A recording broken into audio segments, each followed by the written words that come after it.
지금부터 사랑과 기도로 만들어가는 생명 있는 방송 CHB 크리스찬 헤럴드 방송을 시작합니다.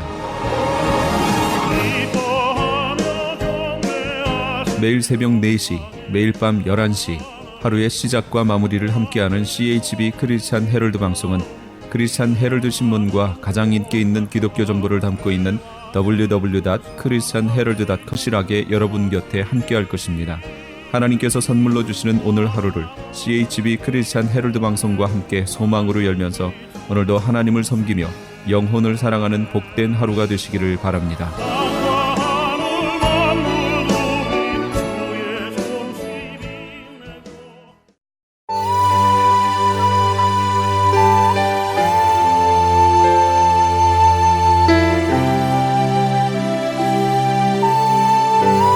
이 새벽을 주님과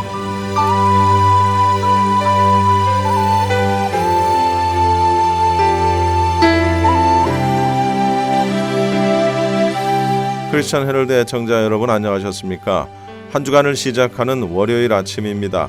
오늘도 이 새벽을 주님과 함께 은혜로운 하루를 열어가시기 바랍니다.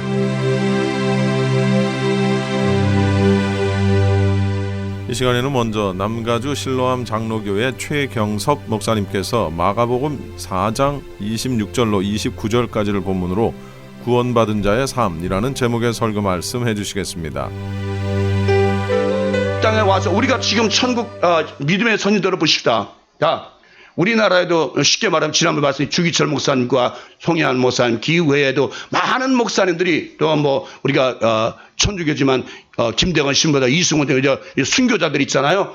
그런 분들은 세세토록 그분의 이름은 이 땅에서 사라지지 않을 것입니다. 다시 말하면 그 씨앗이 이 땅에 뿌려서 죽음으로 말미암아 이 땅에 천국의 나라 하나님의 나라가 시작이 되었다는 것이 우리나라도 100년 전에 미국의 선교사들이 들어와가지고 하나님 말씀의 씨앗을 뿌려주는 말미암아 천국이 서서히 한국 땅에서 성장하기 시작했다. 하나님 나라가 성장하기 시작했단 말이죠. 근데 오늘날 100년이 지난 후에 세계에서 가장 큰 교회와 많은 교회들이 있는 것이 한국 땅 이지만 이제 서서히 어떻게 했습니까? 이제 아까도 말씀드렸지만 이제 왕성했다가 서서히 이제 쇠하고 이제 병들고 이제 죽어서 이제 교회들이 서서히 매장지로 들어가는 그런 실정이 다시 한국도 서서히 쇠퇴기에 접어드는 기독교가 쇠퇴기에 접어드는 그런 현상을 지금 있단 말이에요. 그러니까 하나님의 나라는 전체적으로 이루어지는 것 같지만 실질적으로 그 하나님의 나라를 이루기 위해서는 하늘의 미랄이 떨어져 죽을 때에 다른 것도 다 잘하는 것이 아니라 그 중에 어떤 것들은 잘하고 어떤 것들은 그냥 벌레에게 먹혀서 그냥 영원히 자라지 못하는 그런 씨앗들이 있다는 것이에요. 그 여러분이 하나님의 나라가 우리는 이 땅에서 하나님 나라를 맛보지 못하면 이 땅에서 하나님 나라가 우리 안에서 이루어지는 것을 우리가 느끼지 못하고 체험하지 못하고 경험하지 못하면 하나님 나라에 들어갈 수가 없다는 것이에요.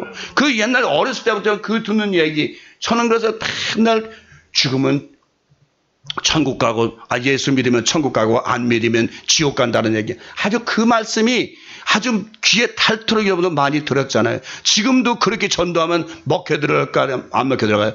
그런 얘기는 뭐예요? 너나 믿어라 그래요. 너나 믿어라. 지금 예수 믿는 천국 가라. 너나 믿어라. 너나 천국 가라 그래요. 너나 믿고 너나 천국 가라 그래요. 그렇다면 어떻게 우리가 해야 되는 것인가? 우리가 하나님 나라에 이루어져가는 모습 씨가 자라고 잎이 나고 꽃이 피고 열매가 맺는 그 과정을 농부가 보는 것처럼 우리도 또한 우리가 이 땅에 하나님 말씀 씨앗이 뿌려졌으면 우리가 천국의 백성이 되어가는 과정 그 성장 과정을 내 옆에 있는 사람들에게 내 주위에 있는 내 가족에게 내 자녀들에게 내 친척에게 보여주고 나타내야 된다는 것이죠. 아 저기 보니까 하나님 나라가 서서히 완성이 되어가고 있구나. 저 사람이 뭔가 변되고 자꾸 변해서 하나님 백성이 뭐 달라지고 있구나 하는 것을 우리가 직접 보여줘야 된다는 것이지 여러분들이 가서 아무리 가서 전도지를 돌리고 이제 예수 믿으면 전도 안 믿으면 지옥 그런 식의 전도 방식은 이제 아니라는 것이에요. 우리가 가정에서나 직장에서나 우리의 삶을 통해서 한 사람 한 사람이 그렇게 변화되는 모습을 보여줘야 되는 것이에요. 자녀들한테도 보여줘야 되고 내 형제들 내 이웃을 보여줘야 되는 것이지. 맨날 그냥 말만 한다고 천국 이게 하나님 나라가 이루어집니까? 안 돼요. 그렇지. 절대 그렇게 되지 않습니다. 여기 보니까 연한 풀과 채소는 반드시 비가 필요하다고 되어 있어요. 그럼 연한 풀과 채소는 바로 뭐예요? 초신자, 어린 신자를 의미해요. 우리가 성경에서 연한 풀, 채소 이런 것들은 바로 성경 상징처럼 어린 신자, 초신자를 이야기하죠. 그다음에 우리가 두 번째는 이 세상에 뿌려지는 그 씨앗은 한 가지가 아니라는 것이에요.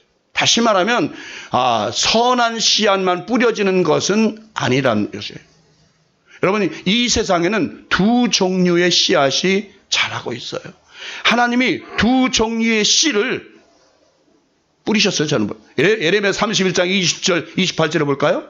여호와의 말씀이니라. 보라, 내가 사람의 씨와 짐승의 씨를 이스라엘 집과 유다 집에 뿌릴 날이 이르리니 깨어서 그들을 뿌리 뽑으며 무너뜨리며 전복하며 멸망시키며 괴롭게 하던 것과 같이 내가 깨어서 그들을 세우며 심으리라 라고 그래요.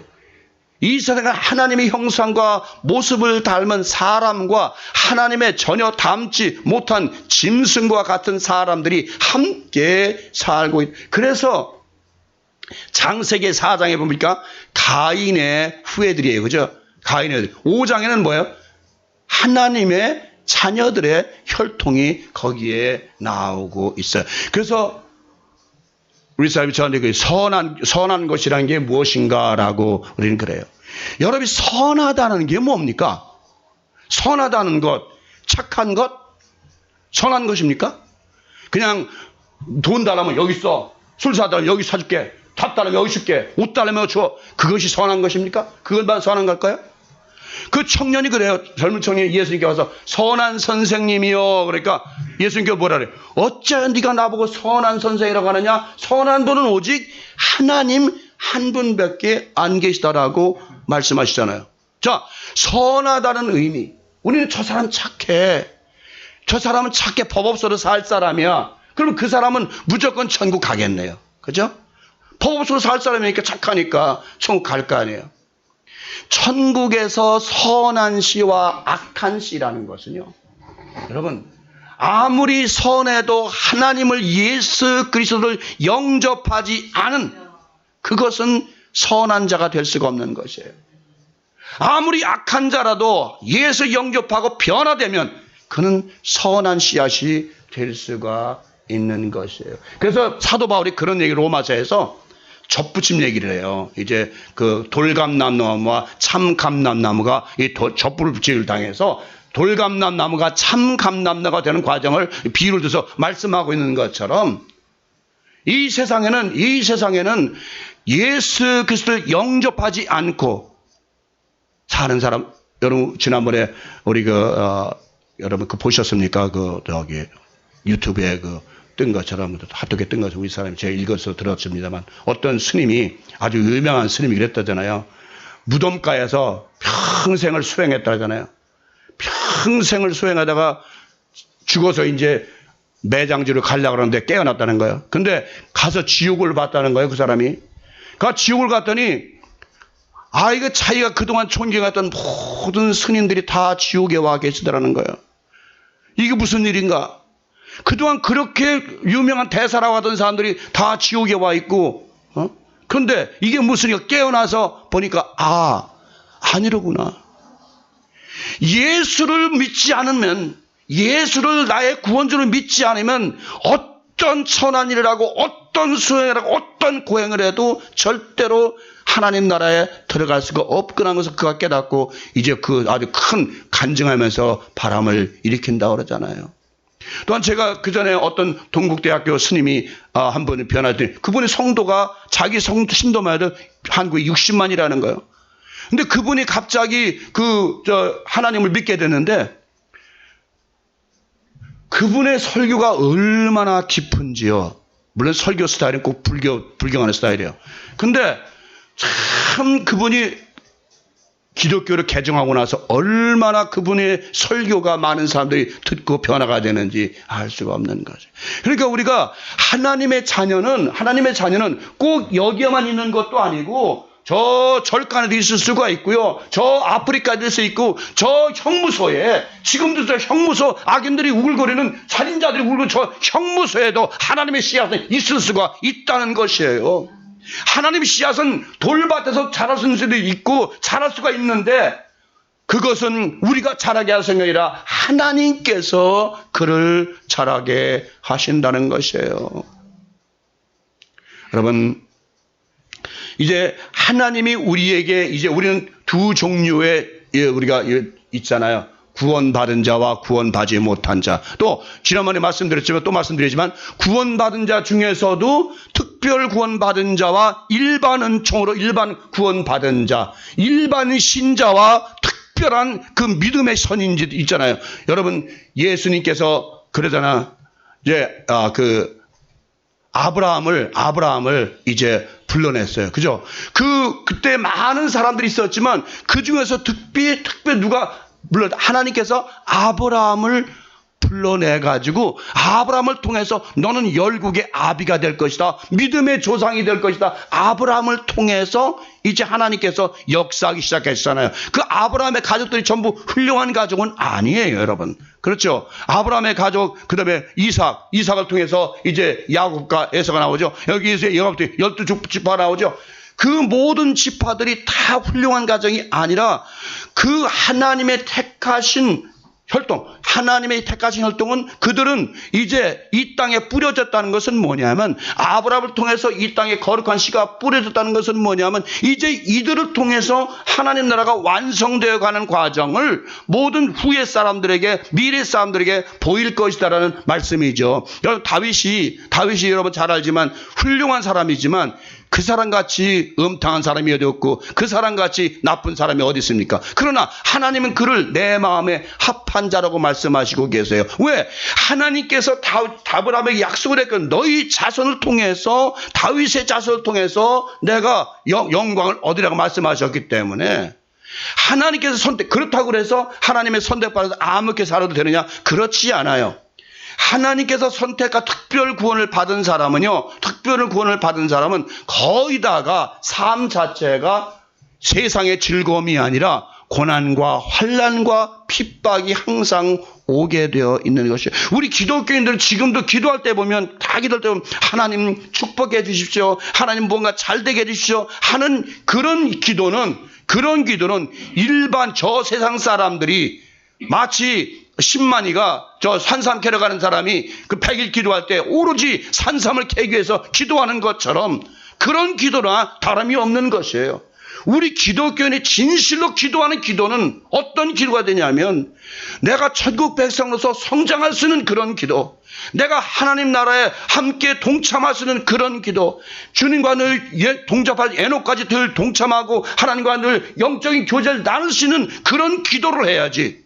이 땅에서 뭔가 잘 되게 바라고 이 땅에서 뭔가 소원 성취하게 그런 기도를 한다면 그것은 굳이 기독교에 다닐 이유가 없고 믿을 이유가 없는 것이에요. 자, 주님께서 12제자를 부르셔서 세우셨어요. 그들은 이미 세상에서 이제 낚시를 하고 그다음에 요한 같은 사람은 그래도 배도 있고 그 당시에 꽤 부자였던 사람이 있어요. 그런데 예수님께서 오늘 갑자기 오셔서 얘들아 나를 따라오너라. 또 세리장이 마태 같은 사람은 그 당시 세리장은 돈 많았던 사람이에요. 야 나를 따라와. 또 삭개도 돈 많던 사람이에요. 너 나 따라와. 하고 하나님 주님께서 이 땅에 오셔서 그들을 불러내셔서 그들로 하여금 아주 행복하게 만들어 주셨나요? 아니요. 그들은 괜히 세상 거 다 버리고 나서 전도 죽을 고생 여기저기 도망 다니고 피해 다니고 찢기고 핥히고 매맞고 두들겨 고통당하면서 마지막에는 순교까지 하는 거기까지 이르렀다는 것. 이것은 뭐예요? 하나님께 특별히 특별 은총, 특별 구원에 속한 사람들을 이 땅에 보내셨다는. 그래서 여러분들이 성경을 통해서 나오는 인물들은 바로 하나님께 특별히 선택한 특별 구원, 특별 은총에 든 사람들이라는 것을 여러분들은 아셔야 될 것이에요. 그래서 여러분들이 분명히 오늘 여기 굉장히 중요한 말씀 있잖아요. 주님께서 뭐 제자들한테 얘들아 나를 따라오너라. 나를 따라오너라. 주님께서는 당신의 제자들, 당신의 사랑하는 천국 백성들에게 뭐야? 나를 따라오너라. 수고하고 무거운 짐 자들아 다 뭐라? 내게로 오라. 내가 너희를 쉬게 하리라. 주님께서는 자기에 속한 백성들에게 나를 따라오너라. 또 양의 비유를 듣죠. 목자는 자기 양을 알고 양은 목자를 안다 그러잖아요. 그러면 그런 것처럼 주님의 백성은 주님께서 아시기 때문에 오늘날도 주님께서 부르셔서 주님의 백성으로 삼으시고 천국 백성으로 삼으시는 거예요. 주님께서는 그 열두 그 사도를 통해서 교회가 심어졌고 교회를 이루었어요.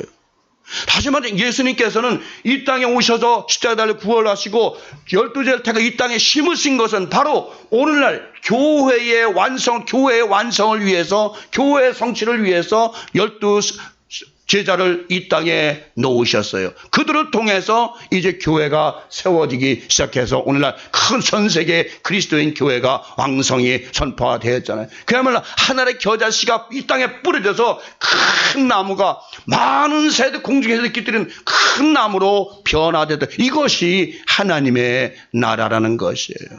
자, 그러면 우리 개인 구원의 구조가 어떻습니까? 여러분 한 사람 한 사람이 한 사람, 여러분 로마서 8장 사람 29절 30절 읽어드리고 설명해드리죠. 하나님께서 미리 아신 자들을 또한 그 아들의 형상을 본받게 하기 위하여 미리 정하셨으니 이는 그로 많은 형제 중에서 맏아들이 되게 하려 하심이니라. 또 미리 정하신 그들을 또한 부르시고 부르신 그들을 또한 의롭다 하시고 의롭다 하신 그들을 또한 영화롭게 하셨느니라 라고. 자, 여러분은 어떻습니까? 여러분은 하나님을 아버지라 부르기 때문에 여러분은 이미 하나님께서 아시고 정하시고 부르신 자들이에요. 그죠? 여러분은 이미 다 부르신 자들. 이제 의롭게 되고 영화롭게 되는 것은 한순간에 이루어지는 것이 아니라 우리가 그만큼 예수 그리스도 안에서 힘써 노력하고 힘써 말씀 보고 힘써 기도하고 힘써 예배드리고 힘써 하나님의 말씀을 순종할 때에 우리가 의롭게 되고 영화롭게 되시는 줄 믿습니다. 한 사람 한 사람 개인 구원의 과정도 이렇게 구원의 과정이 굉장히 힘들어요. 그렇게 단순간에 한순간에 이루어진 것. 그래서 제가 항상 이미 말씀드렸지만 그 성령 충만이라는 그 과정, 성령 받아서 펄쩍 드레스디아스인가 뭐가요? 야, 거기 갔다 오면 사람들이 아이고 난리나 막 한참 동안은 그냥 불 붙은 꼭 장작개비에 불 붙은 것처럼 난리 펄떡 이루어졌지. 그러다가 한 열흘 지나고 한 달 지나고 나면 서서히 사라지고 다 없어지고 말. 하나님의 나라는 하나님을 그렇게 임하는 것이 아니라 서서히 임해서 성장해서 완전히 곡식에 이르기까지 성장하고. 이 말씀에서 미리 아신 자들이라는 말씀, 실질적으로 예레미야 선지자에게 하나님께서 말씀하시고 계세요. 예레미야서 1장 4절로 들어보니까 여호와의 말씀이 내게 임하니라. 이르시되 내가 너를 모태에 짓기 전에, 하나님 엄마의 뱃속에 짓기 전에 너를 알았고, 네가 배에서 나오기 전에 너를 성별하였고 너를 여러 나라의 선지자로 세웠노라 하시기로. 자, 그래서 우리가 여기서 이런 말씀이에요. 예정론에 있어서 제 말씀 드렸는지 모르겠지만 그런 말씀하세요. 그러면 기독교의 예정론은 그럼 전도할 필요 없겠다. 이미 예정되고 택정했는데 무슨 전도할 필요고 예정할 필요가 있겠느냐라고 우리는 말을 해요. 그래서 신학교에서 그 문제 가지고 굉장히 다투었어요. 예정하고 택정했으면 전도할 필요, 전도 안 해도 저절로 예정받은 사람은 뭐다? 하나님을 믿게 될 거 아니냐. 제가 여기 오늘 이 말씀 잘 들으세요. 이 말씀 본문의 말씀. 자, 씨를 뿌렸는데 아볼로는 나는 심었고 아볼로는 씨를 뿌려도 뭡니까? 물을 주고 계속해서 김을 맺고 풀을 뽑아주고 다듬어주고 도두어줘야 그 씨가 자라는 것처럼 하나님의 씨앗이 이 온 우주 땅에 퍼져 있지만 그들에게 전도하고 그들에게 해야 되는 것은 뭐냐면 아직 그들이 하나님의 씨인 줄 모르기 때문에 그들에게 물을 주고 말씀을 전하고 기도를 하고 그들에게 복음을 전하고 내가 하나님의 씨였어. 내가 하나님의 택정을 받은 사람이었구나 라는 것을 알게 할 필요가 있다는 것이. 자, 여러분들 쉽게 말하면 여러분들이 태어나서 최씨, 김씨, 박씨라는 걸 언제 알았습니까? 아마 학교 갈 때쯤에서야 그때 내가 김씨야? 내가 최씨야? 그 전에는 우리가 김씨인지 박씨인지 전혀 의식을 않고 살다가 학교 가서 호적등본을 띄기 시작한다부터 김 누구야? 아무개야? 김마개야? 저는 이름도요. 이름도 저 이제 원래가 어렸을 땐 최소섭이에요. 소섭은 뭐냐면 젊은 소자다 불꽃섭자거든요. 그래서 평생을 저는 학교 들어가기 전까지 평생이라는 게 무섭지만 들어가기까지 6학년 때까지는 최소섭으로 알았어요. 그래서 선생님 최소섭 없어요. 그러고요. 어느 순간에 중학교 갈 때 이제 호적등본을 띄려고 보니까 갑자기 경섭으로 돼 있어. 이름이 바뀐 거야. 그러니까 아버지가 호적에는 경섭을 올려놓고 집에서는 뭐라고 불렀다? 경섭이는 뭐 이름이 안 좋대요. 그래가지고 소섭으로 해야 오래 살고 그러는데 결국은 경섭으로 뒤바뀌서부터 인생이 꼬기 시작한 거야 사실은. 소섭으로는 살았어야 되는 건데 경섭으로 뒤바뀌서부터 인생이 꼬기 시작했죠. 농담입니다만 어쨌든 우리가 최씨 김씨라는 것도 학교 들어가서 내가 누구다 내가 누구의 자손이다라는 것을 여러분 호적을 통해서 아는 것처럼 바로 하나님의 자녀들도 이 세상 흩어져 살지만 그들에게 하나님의 복음을 전할 때 말씀을 전할 때 하나님의 자녀들은 어떻게 빨리 복음을 받아들이고 교회로 나오고 하나님을 믿기 시작해요. 내가 진짜 하나님의 아들이었구나. 내가 하나님의 씨였구나 하고 받아들이지만 하나님의 씨가 아닌 자들은 아무리 가서 복음을 전하고 아무리 두들겨 패고 찬송하고 별짓을 다 해도 그들은 돌아오지를 않습니다, 여러분. 하나님의 씨와 하나님의 씨가 아닌 자들은 복음을 전해보면 알 수 있다니까요. 복음을 전해서 빨리 받아들이고 돌아오는 자는 그건 하나님의 씨예요. 그가 잘났든 못났든 믿음이 약하든 믿음이 강하든 어쨌든 그들 하나님께 돌아오는 자는 복음을 받아들이는 자는 하나님의 씨앗이라는 거예요. 하나님 천국 백성이라는 거예요. 그런데 아무리 똑똑하고 아무리 훌륭한 사람도 하나님의 복음을 전해도 그가 듣지 않고 받아들이지 않으면 그건 뭐다? 이미 읽었지만 짐승과 같은 사람이다. 하나님께서는 그런 얘기를 해요. 하나님의 복음을 받아들이지 않고 하나님의 형상을 담지 않은 자들은 짐승과 같은 존재라고 하나님은 말씀하고 계시는 거예요. 자, 오늘도 이 설교를 준비하다 보면 어떤 사람이 그래요. 저보고 원고를 쓰지 말라고 그러는데 원고를 안 쓰게 되면 이렇게 설교가 중간에다 딱 끊어지겠다. 다 중간에 하다 말아요.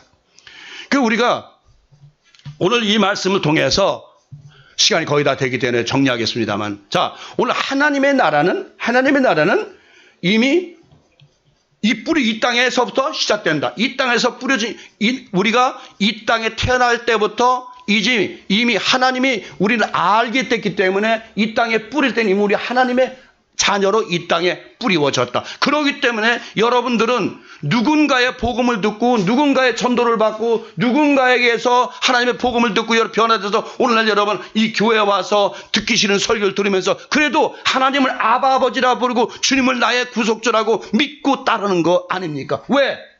하나님의 자녀이기 때문에 여러분 영혼에 그리스도의 보혈의 피가 흐르고 있기 때문에 여러분 영혼 속에 그리스도의 보혈의 피가 새겨져 있기 때문에 여러분 영혼에게 성령께서 인쳐 있기 때문에 이건 내 소유야 라고 땅 하나님의 도장을 찍었기 때문에 여러분들은 잘났든 못났든 믿음이 약하든 강하든 여러분들은 하나님의 자녀라는 것이에요. 이것만은 틀림없는 사실입니다. 옥에 갇힌 사람도 살인자도 그가 하나님께 돌아오면 왜 하나님은 그건 내 아들이라고 그래요? 그는 하나님의 씨기 때문에 살인했더라도 그 사람을 죽였던 나쁜 짓을 했더라도 그 하나님께 돌아오면 그는 하나님의 씨로 인정이 되는 거예요. 하나님의 씨 아닌 사람은 아무리 선한 사람도 가서 옛날에 정주영 씨나 삼성 이병철 씨한테 복음 전하는 분들이 있었죠. 믿습니까? 안 믿습니까? 그걸 왜 믿냐? 그걸 왜 믿냐? 그걸 왜 믿냐? 아무리 그들이 돈을 많고 아무리 많이 배웠고 그랬지만 그들이 하나님의 자녀가 아니기 때문에 아무리 복음을 전해도 그들은 받아들이지 않아요. 그러나 힘들고 어려운 자들, 정말 하나님의 간절히 필요한 자들, 이 땅에서 정말 힘들고 괴로워하는 자들에게 하나님의 복음을 전했을 때에, 정말 그가 하나님의 씨가 되었을 때에, 하나님의 부름을 받고 하나님의 예정을 받고 하나님의 택한 자들은 하나님의 복음을 듣고 오 하나님 아버지 내가 가나이다라고 하나님께 돌아오는 역사가 일어난 줄 믿습니다.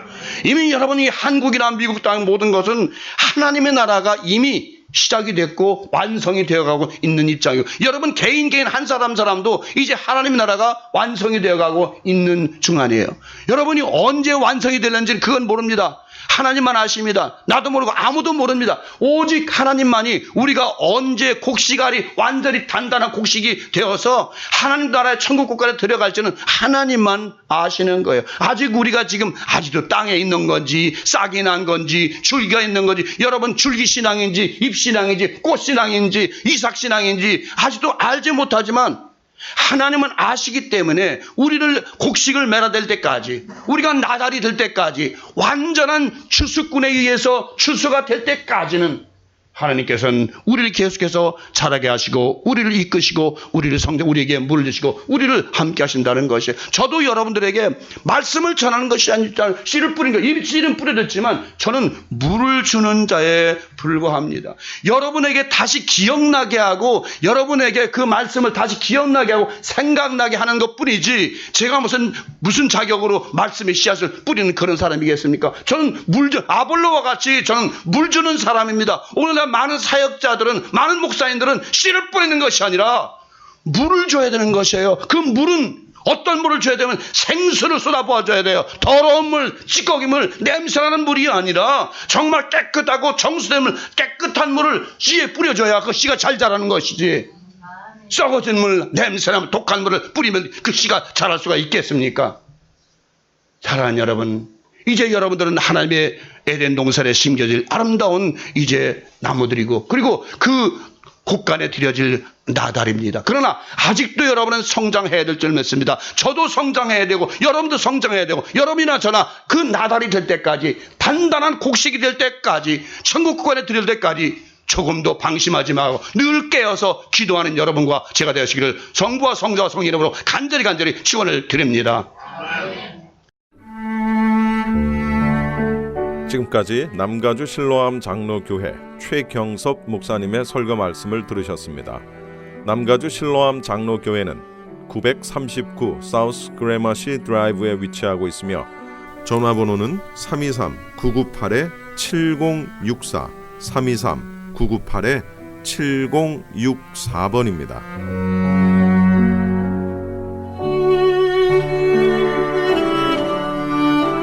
이어서 한빛 장로교회 김사무엘 목사님께서 로마서 12장 1절로 2절까지를 본문으로 다시 한번 마음을 새롭게 합시다라는 제목의 설교 말씀해 주시겠습니다. 제 자리에 앉으시기 바랍니다. 할렐루야. 여러분 새해 복 많이 받으십시오. 새해 복 많이 받으세요. 괜히 저희 가정 때문에 여러분들이 마음이 많이 힘들어 하시는 것 같아서 죄송합니다. 여러분께서 그동안 기도해 주신 제 손주 희준이가 어제 새벽 한 5시 38분이었어요. 엄마 아빠의 품에 안겨서 하나님의 부름을 받았습니다. 계속해서 희성이의 형 희성이의 건강을 위해서 기도해 주시고, 특별히 젊은 종 우리 김계영 집사와 우리 김민경 집사를 위해서 기도해 주시면 감사하겠습니다. 여러분 오늘 찬양 우리 성가대 찬양 너무너무 좋았죠. 그게 바로 성가대가 부를 찬양과 경배예요. 오늘 참 은혜 받았습니다. 우리 성가대에서 우리가 박수를 한번 격려해 주시면 감사하겠습니다. 할렐루야. 집사님 최고 잘 부르셨어요. 감사했습니다. 미국 신경정신의학회에서는요, 우리나라에만 있는 문화 관련 증후군의 하나로 화병이란 단어를 등재했다고 합니다. 우라병이라고도 불리는 이 화병은요, 주로 중년 이후 여성들에게서 많이 발생하고 일반 인구의 4% 내지 5%가 걸리는 것으로 알려졌지만 요즘엔 남자들, 특별히 퇴직을 앞둔 남자들에게도 많이 나타난다고 합니다.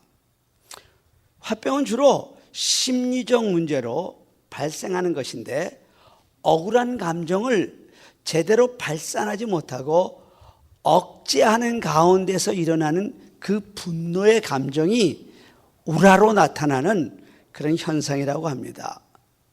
주부 전모 씨는 요즘 분노와의 전쟁을 치르고 있는데 시도 때도 없이 밀려오는 짜증은 말할 것도 없이 자꾸 신경질이 나고 예민해지면서 부부싸움이 잦아지며 아이들과의 갈등이 높아만 간다고 합니다. 아무에게도 하소연할 곳이 없어서 속으로만 사귀던 중 얼마 전부터 속이 메스껍고 가슴이 답답하여 전문의를 찾아가 보았더니 화병, 우라병이라는 진단을 받았다고 합니다.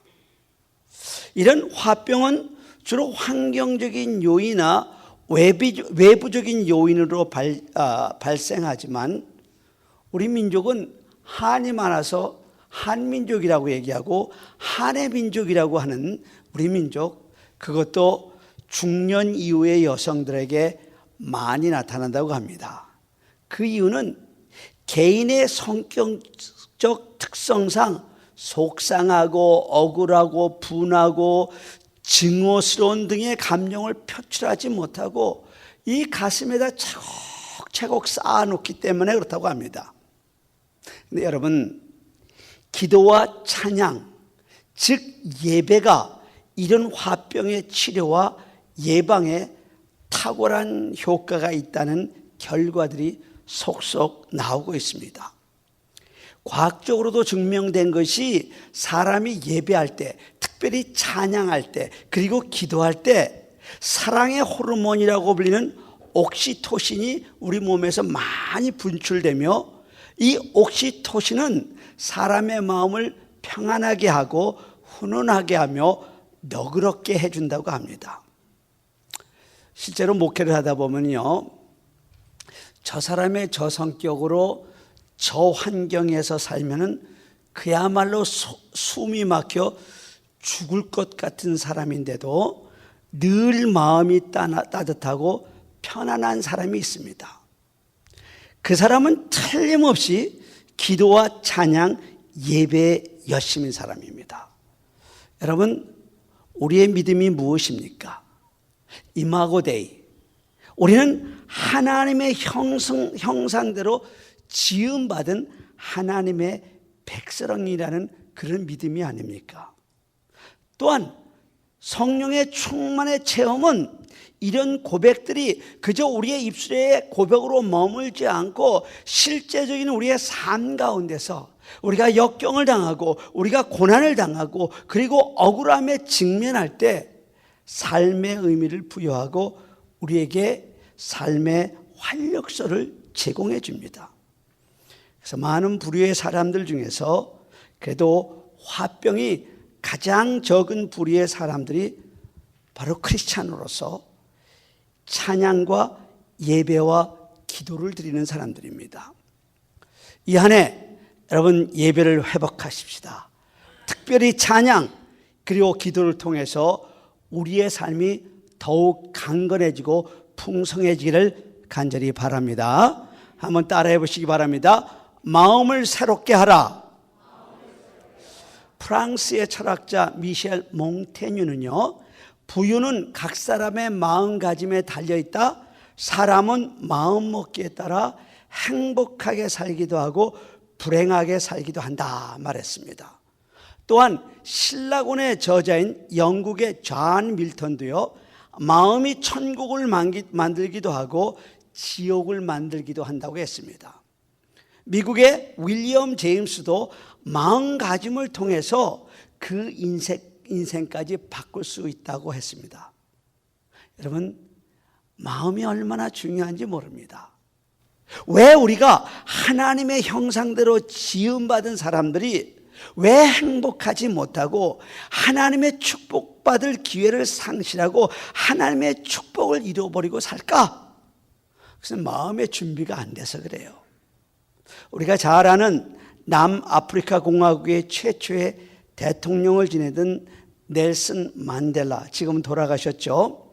이분이 인권운동을 하다가 무기수로 감옥에 들어가게 되었습니다. 정말 숨조차 제대로 쉬기 힘들 정도로 좁고 쾌쾌한 감옥 안의 그 환경보다 그를 더 힘들게 했던 것은 언제 나갈지도 알 수 없다는 그 절망감이 그를 견디지 못하게 했습니다.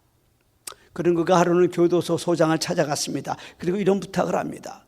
교도소 마당 안쪽 한 구석에 조그만 땅을 허락해 주시면 자기가 그곳에 농사를 짓고 싶다고 했습니다.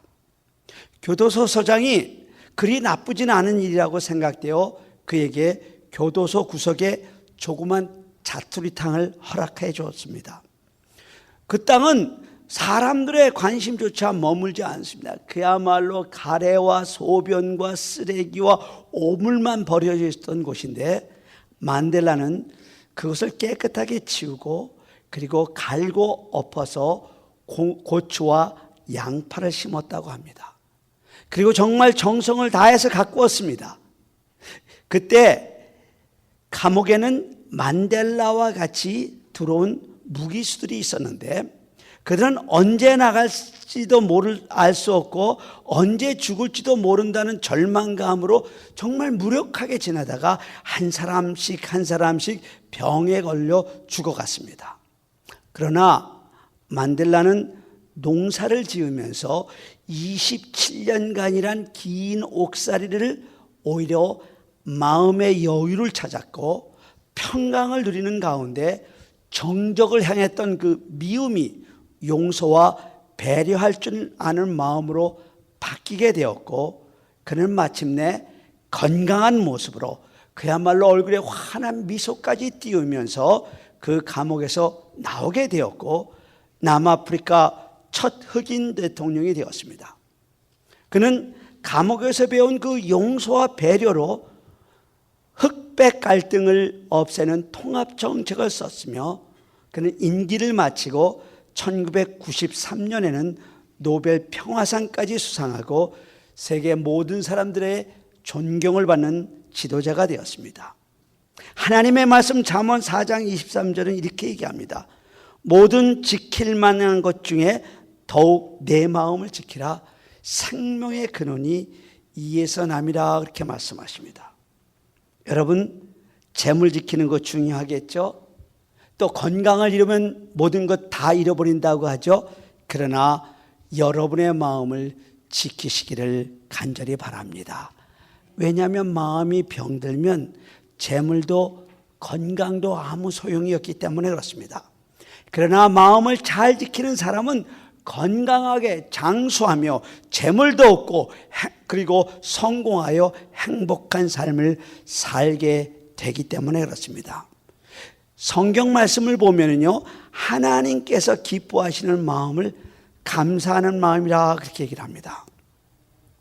아까 잠시 말씀드린 것처럼 어제 여러분들이 새벽 기도를 들으실 때 5시 38분에 그동안 여러분들이 그렇게 기도해 주신 제 둘째 손자 희준이가 하나님 품에 안겼습니다. 엄마 아빠의 품 안에서 정말 평안하게 하나님 품에 안겼습니다. 근데 역시 할아버지는 할아버지인 것 같아요.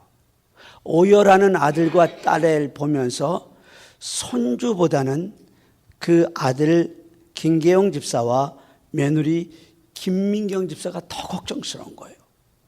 특별히 26주간부터 6주간을 그야말로 사투를 다하며 품었던 그 모정을 보였던 며느리 김민경 집사는 왜 다른 아이들은 26주에 태어나도 건강하게 잘 산다고 하는데 왜 하나님은 희준이를 데려갑니까?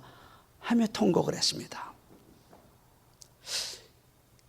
제가 이번 기회에 깨달은 것 중에 하나가 20년 동안 목회를 하면서도 처음으로 그 며느리를 통해서 이게 모종이구나 하는 것을 모종을 배운 사람입니다.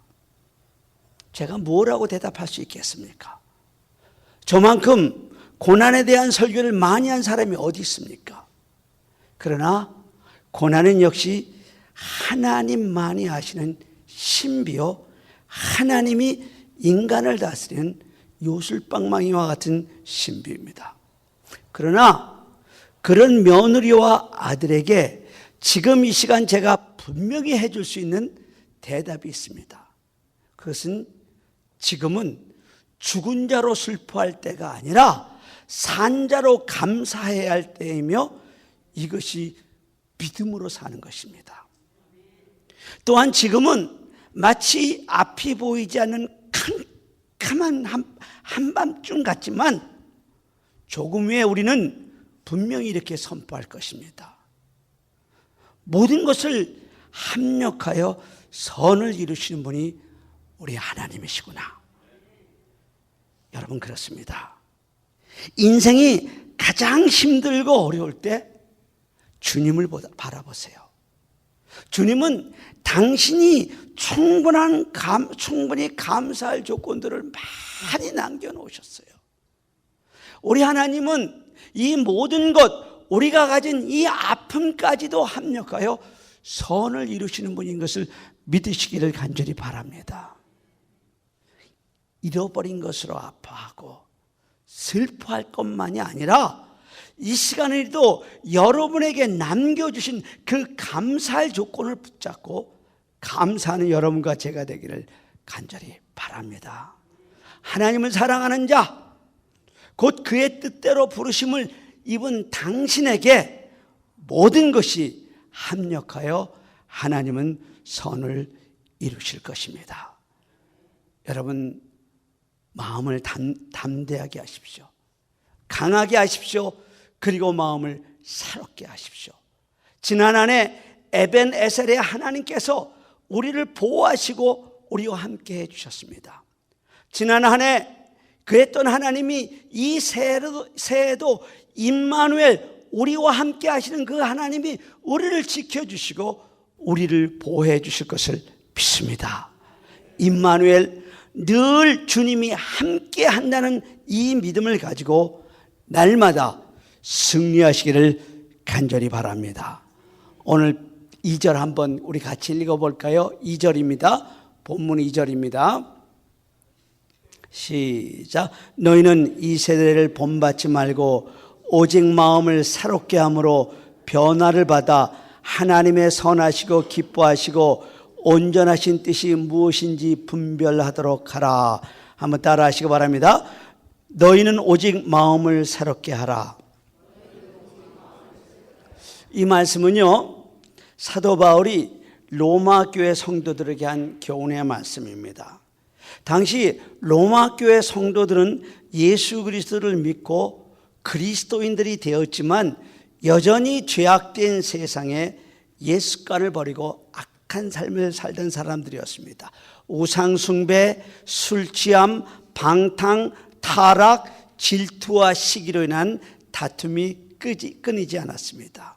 그런 그들의 삶 속에는 평강도 없고 어떤 희망도 찾아볼 수 없었습니다. 사도 바울은 그런 그들에게 오직 마음을 새롭게 함으로 변화를 받아 하나님의 선하시고 기뻐하시고 온전한 뜻이 무엇인지를 분별하도록 하라고 하였습니다. 여러분, 캄캄한 어둠 속에서 빛을 발견하고 죄악에서 선과 의를 발견하여 하나님과 함께 하는 삶을 살라고 이야기하고 있는 것입니다. 근데 우리는 여기에서요, 마음을 새롭게 하라는 것은 회심할 때, 우리가 예수 그리스도를 믿고 우리가 회심할 때 한 번만 새롭게 하는 것이 아니라 반복적으로 계속해서 계속해서 날마다 순간마다 새롭게 되라는 것입니다. 작년에 여러분들이 마음을 새롭게 하셨습니까? 잘 하셨습니다. 그럼 지금 이 새해도 특별히 여러분의 삶이 힘들고 어려울 때 앞이 보이지 않는 캄캄한 밤과 같은 고난 속에서 여러분의 마음을 새롭게 하라는 것입니다.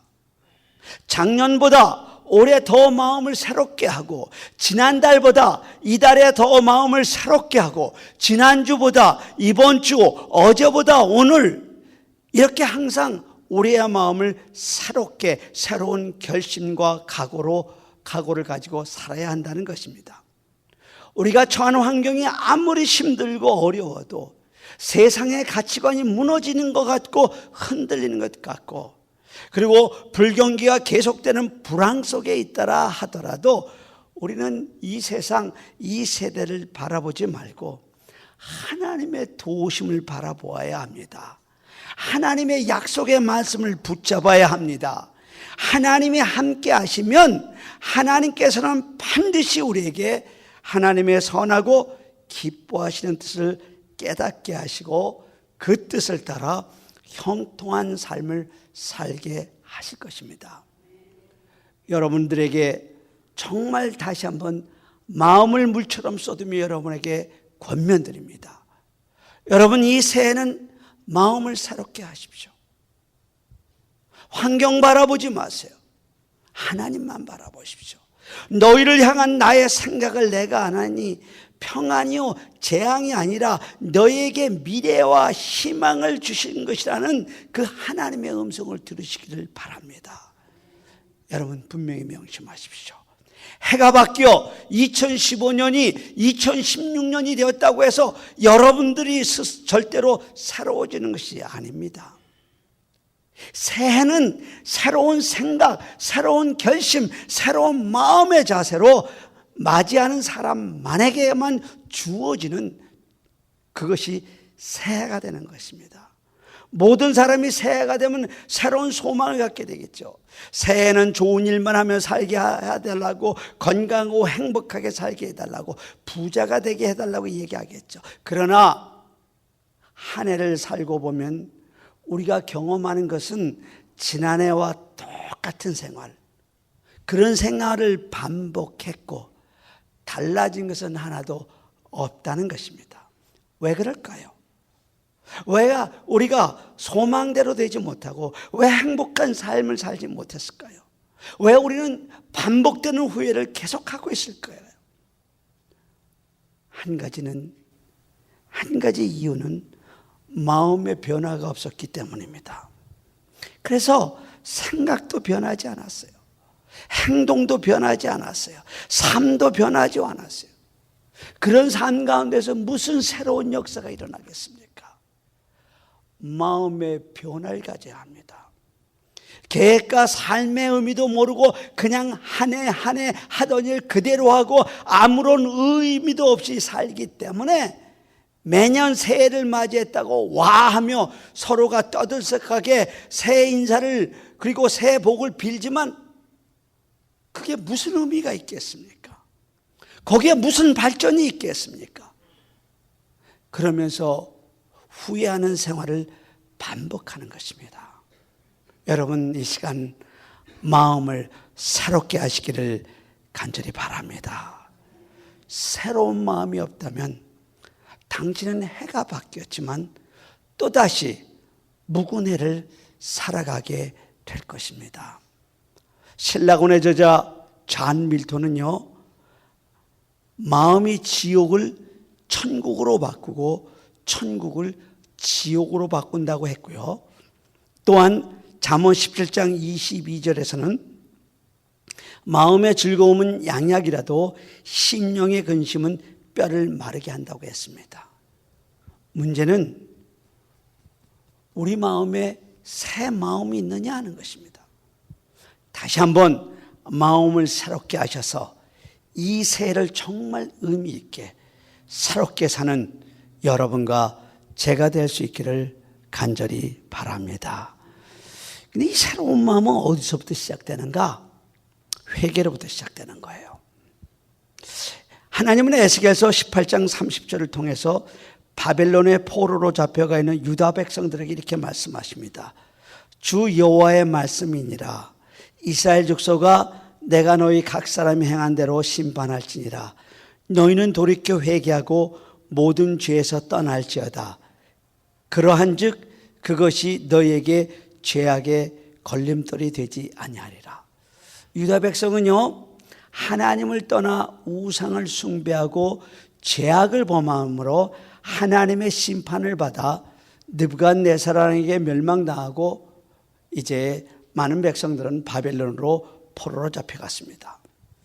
포로로 잡혀간 유다 백성들은 그발 강가에서 정착을 하면서 유브라데 강을 연결하는 운하를 건설하는 대규모 공사에 동원되어서 노역을 하고 있었습니다.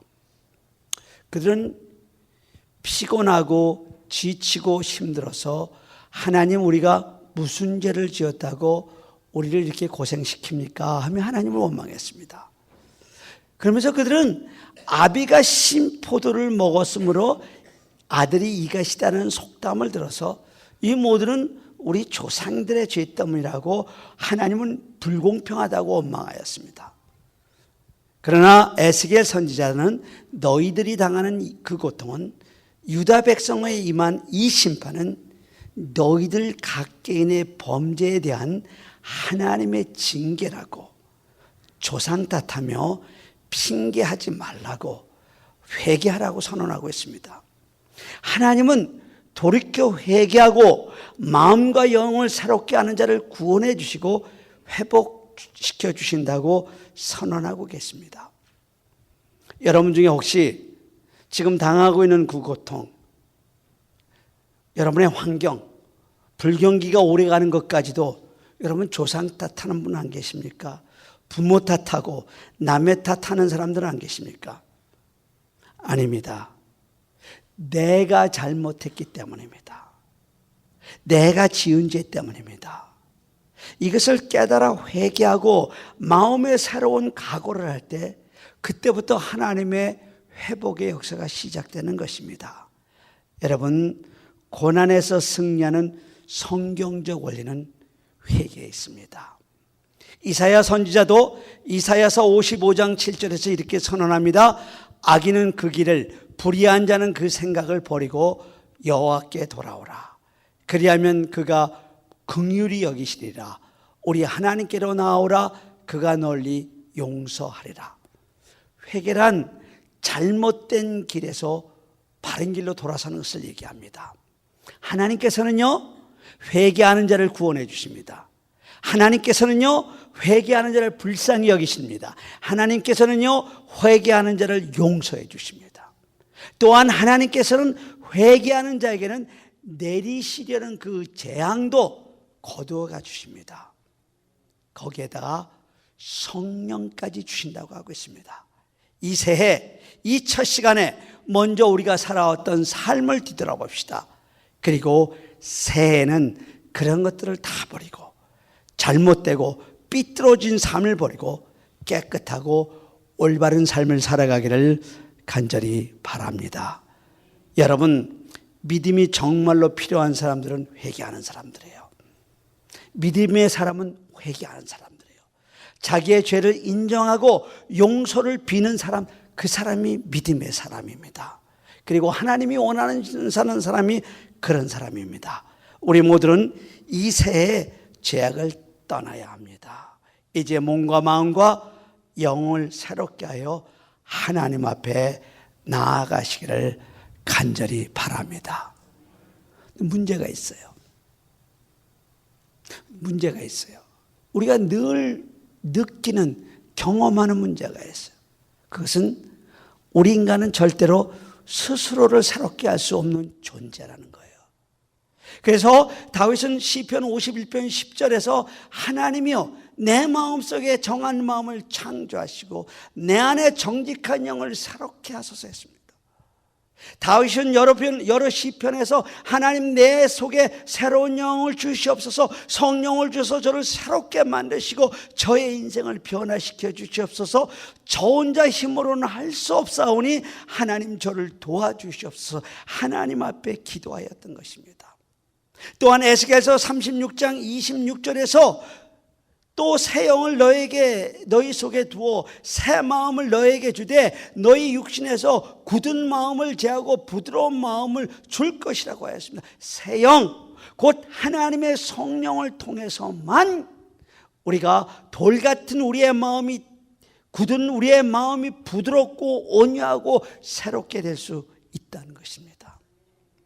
강박한 마음, 교만한 마음, 불순종하는 마음, 자기밖에 보는 이기적인 마음, 모든 불의한 마음이 녹아지도록 하나님께서 우리에게 새로운 역사를 베풀어 주시는 것입니다. 그래서 오늘 본문에서 너희는 이 세대를 본받지 말고 오직 마음을 새롭게 함으로 변화를 받아 하나님의 선하시고 기뻐하시고 온전한 뜻이 무엇인지 분별하도록 했습니다. 우리의 마음은 우리가 매일 운전하는 자동차의 핸들과 같은 것입니다. 여러분들이 핸들을 동쪽으로 틀면 여러분의 차는 동쪽으로 갑니다. 여러분의 핸들을 서쪽으로 틀면 여러분의 차는 서쪽으로 가게 되어 있어요. 마찬가지입니다. 마음을 잘못 먹어서 인생을 삐뚤어지게 사는 사람이 얼마나 많습니까? 마음을 똑바로 먹으면 인생도 똑바로 살 수 있는 것입니다. 여러분, 이 속에다가 옛사람, 삐뚤어진 마음, 미움, 헛 마음, 죄악된 마음을 그대로 두고 새 사람이 될 수 없는 것입니다. 새해가 아무리 와도 우리 마음에 새 옷을 갈아입기 전에는 절대로 새해가 아무런 의미가 없는 것입니다. 왜냐하면 마음이 가장 우선되고 마음이 기본이 되기 때문에 그렇습니다. 내 마음이 천국이 될 때 모든 것이 천국이 되기 때문에 그렇습니다. 여러분, 새해가 밝았습니다. 여러분은 이 새해를 어떻게 사시겠습니까? 어쩌면 이 새해는요, 여러분에게 마지막 해가 될지 몰라요. 작년에 송구영신 예배를 드리면서 사진을 정리하면서 그리웠던 사람들이 많이 떠나갔습니다. 특별히 옛날 사진을 보면서 참으로 보고 싶은 사람들이 많이 떠나갔던 것을 제가 보게 되었습니다. 어쩌면 이 한 해가요, 여러분의 마지막 새해가 될지 모릅니다. 그런데 이런 새해를 바람 부는 대로, 물결 치는 대로 세상 풍조를 따라 살면 되겠습니까? 여러분, 다시 한번 간곡한 마음으로 권면드립니다. 마음을 새롭게 하십시오. 기도와 찬양과 예배를 회복하십시오. 성령 충만을 받아 정한 마음으로 살아가십시오. 그리고 이 새해 우리 주님이 주시려고 준비하신 그 복을 마음껏 받아들이는 그런 그릇을 준비하고 나누어 주며 사는 여러분과 제가 되기를 간절히 바랍니다. 우리 같이 기도하십시다. 지금까지 여러분께서는 한빛 장로교회 김사무엘 목사님의 설교 말씀을 들으셨습니다. 한빛 장로교회는 11608 벨리 블루버드 엘몬테에 위치하고 있으며 전화번호는 626 지역번호 444-0521 626-444-0521번입니다.